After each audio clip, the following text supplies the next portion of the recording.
Hey guys, Nishquick here, and I'm back today with another usability heuristics analysis. So lately, I've been playing the amazing Metroid Dread. It brings the franchise back to its Metroidvania roots of Super Metroid, and Samus controls like a dream. Today though, I'm actually not going to be talking about Metroid Dread. I want to do a heuristics analysis on the legendary Metroid Prime, which was Samus's first foray into the world of 3D gaming on the Nintendo GameCube. I actually didn't play the GameCube version, so I'll be talking mostly about the Prime Trilogy version on the Wii, which I played on the Wii U. Just like last time with Persona 5, I'll be analyzing all forms of design, which would include level design, menus, HUDs like heads-up displays, visual design, sound, tutorials, etc, etc. Before we get started, I wanted to introduce the heuristics to you. They are visibility of system status, match between system and the real world, user control and freedom, consistency and standards, error prevention, recognition rather than recall, flexibility and efficiency of use, aesthetic and minimalist design, diagnosing errors, and finally, help and documentation. Also, when I analyze each heuristics, I will give it a score based on how well it is utilized within the game. It'll either be a pass, fair, or a fail. Just wanted to get those rules out of the way before I start. Also, just a quick reminder, if you enjoy videos on game analysis, including usability studies and reviews, be sure to like this video and subscribe to my channel, Nishquick Pops, for more amazing content. And without further ado, let's get started.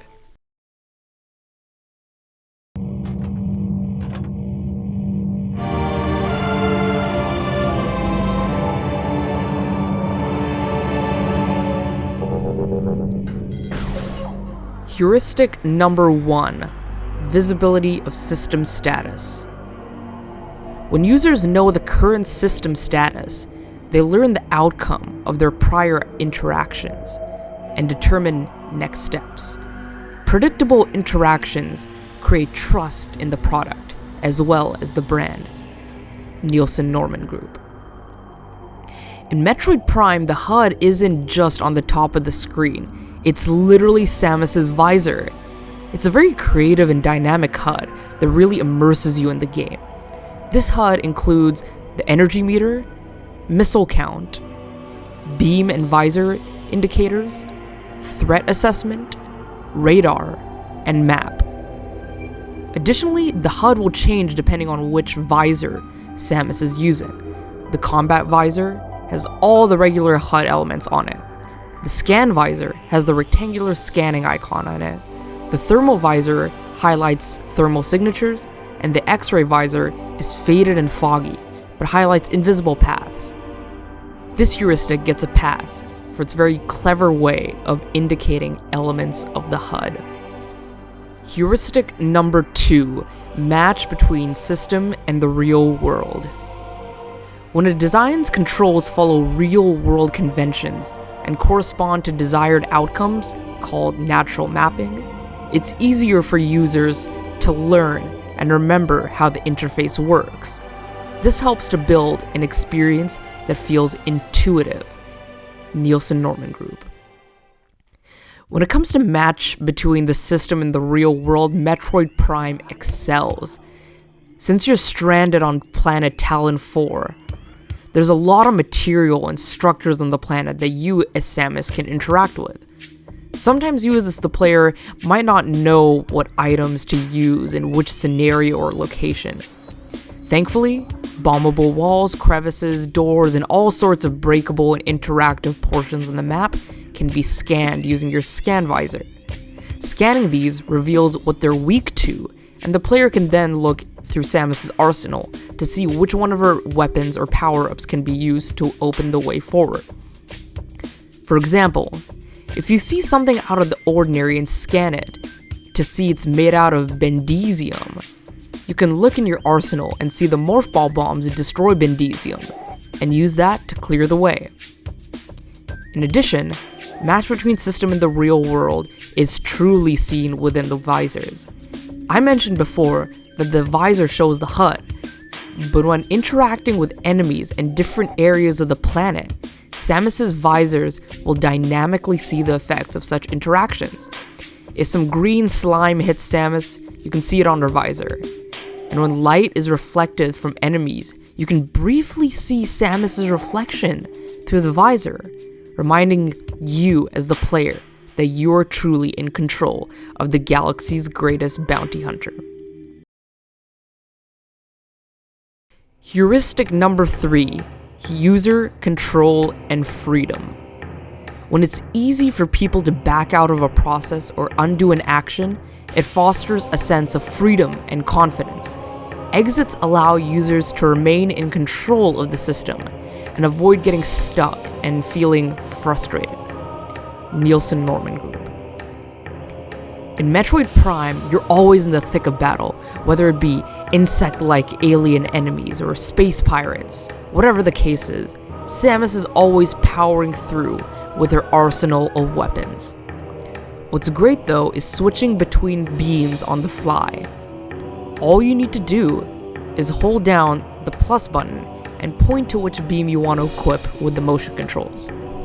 But what's even better is no matter which beam you have equipped, you can just simply press the plus button once more to return to the default power beam. This helps a lot when fighting a space pirate that needs the plasma beam to be defeated, then being ambushed by one that needs a power beam right away. Just simply press plus and your plasma beam will return to the power beam without you needing to hold down the button and point to the beam manually. This also works for visors. For example, you want to scan something with your scan visor. You scan it and then immediately press minus or B to return to the default combat visor. This gets a pass, since swapping back to a default state easily in the heat of combat is a welcome addition to the game. Heuristic number 4, consistency and standards. Jakob's Law states that people spend most of their time using digital products other than yours. Users' experiences with those other products set their expectations. Failing to maintain consistency may increase the user's cognitive load by forcing them to learn something new. What I found a little strange with the Prime Trilogy versions of these games is that the B button is mapped to jump and A is for shooting. This felt a little strange to me since the B button is a trigger on the Wii mode and is used as such in many shooter games on the system, similar to A, which is used as a jump button with many platformers on the Wii. This configuration not only feels strange on its own, it's unintuitive to use items like the super missiles, which need to be charged with A and then activated with down on the D-pad, which just doesn't translate well to the Wii mode because down on the D-pad is right above the A button, so you have to kind of just move your thumb up, and it just doesn't feel right. Even though this is the default controls for not only Prime 1 but Prime 2 and 3 as well, this can easily be swapped in the options screen. I personally swapped the controls and played with A to jump and B to shoot. This felt much more natural when jumping, shooting, and especially when using the super missiles, because I just had to hold down B, which is on the back of the Wii mode, and then easily press down on the D-pad. This gets a fair, since the default controls aren't very good, but the option to change them helps tremendously. Heuristic number 5, error prevention. Good error messages are important, but the best designs carefully prevent problems from occurring in the first place. Either eliminate error-prone conditions or check for them and present users with a confirmation option before they commit to an action. Nielsen-Norman Group. You'll definitely get lost in Metroid Prime. It's a staple feeling in all Metroid games. But eventually, you'll run into an elevator. You can easily make a mistake here. You can either scan the elevator to reveal the next destination, or you can go straight into the elevator to your unknown destination. If you choose the latter, you run the risk of ending up in a location you had not intended on entering, further wasting your time and contributing to your lost sense.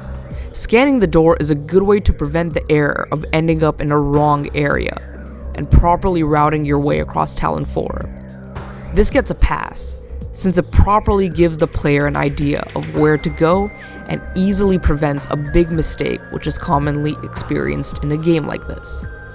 Heuristic number 6, recognition rather than recall. Humans have limited short-term memories. Interfaces that promote recognition reduce the amount of cognitive effort required from users. Nielsen-Norman Group. The map in Metroid Prime is great, but also has its flaws. The 3D wireframe-like design can be hard to understand at times, but there's one saving grace: the door indicators. In Metroid games, it's common to have different beams or missiles activate different doors. And with Metroid Prime, you can see these door colors on your map and understand which beam or missile you need to open it.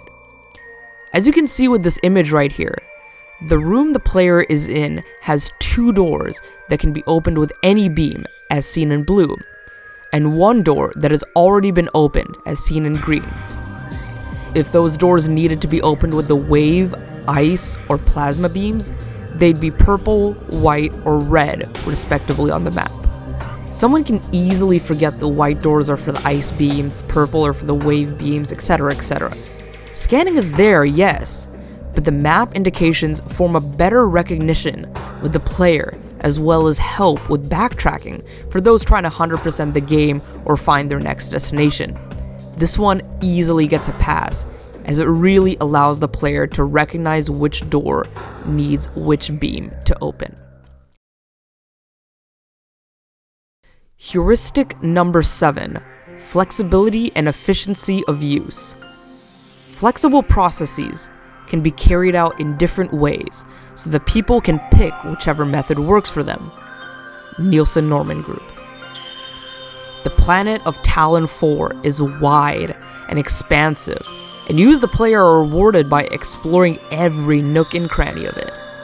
When something is inconspicuously hidden, you can use your power-ups to uncover energy, missile, and power bomb tanks to increase your arsenal.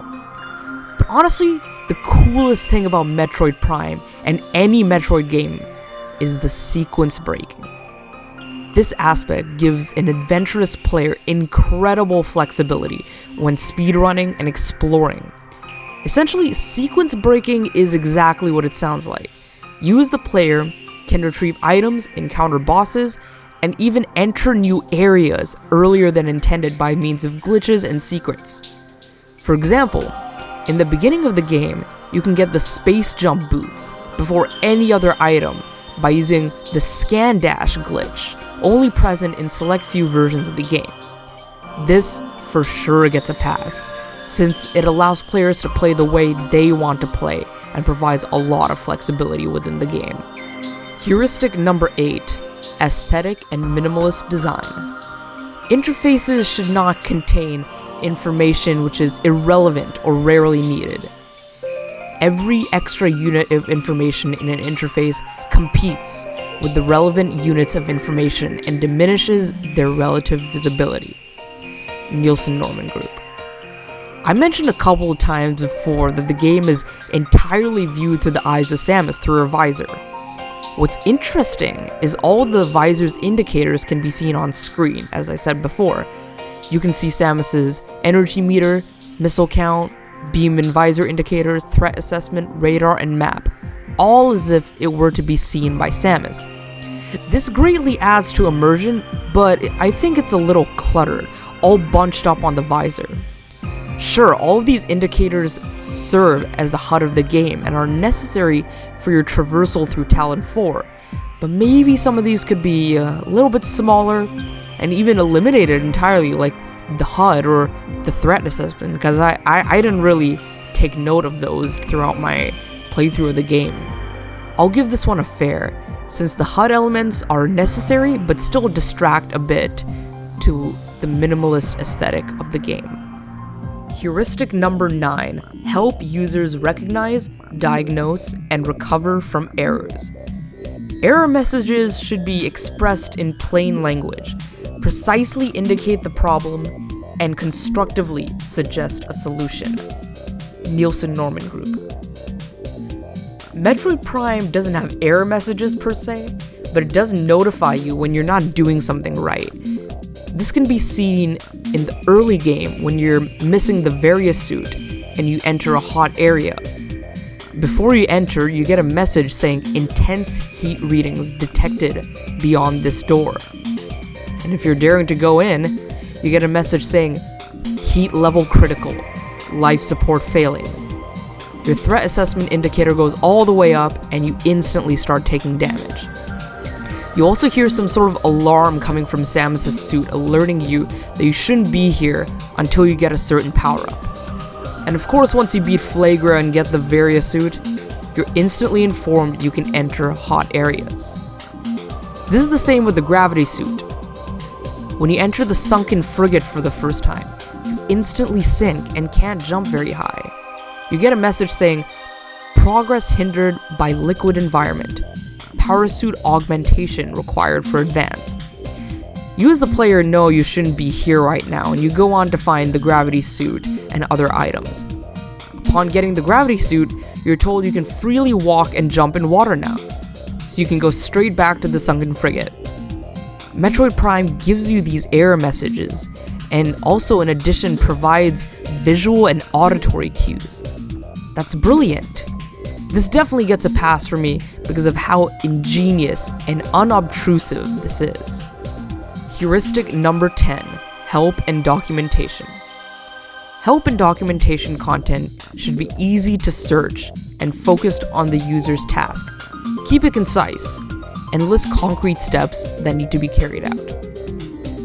This one's a simple one. Whenever a player is lost and aimlessly wandering around confused on where to go next, Samus's computer on her map will sometimes provide vague yet helpful hints on where to go next. Most of these hints give small clues on which items to use and which ones you'll be getting.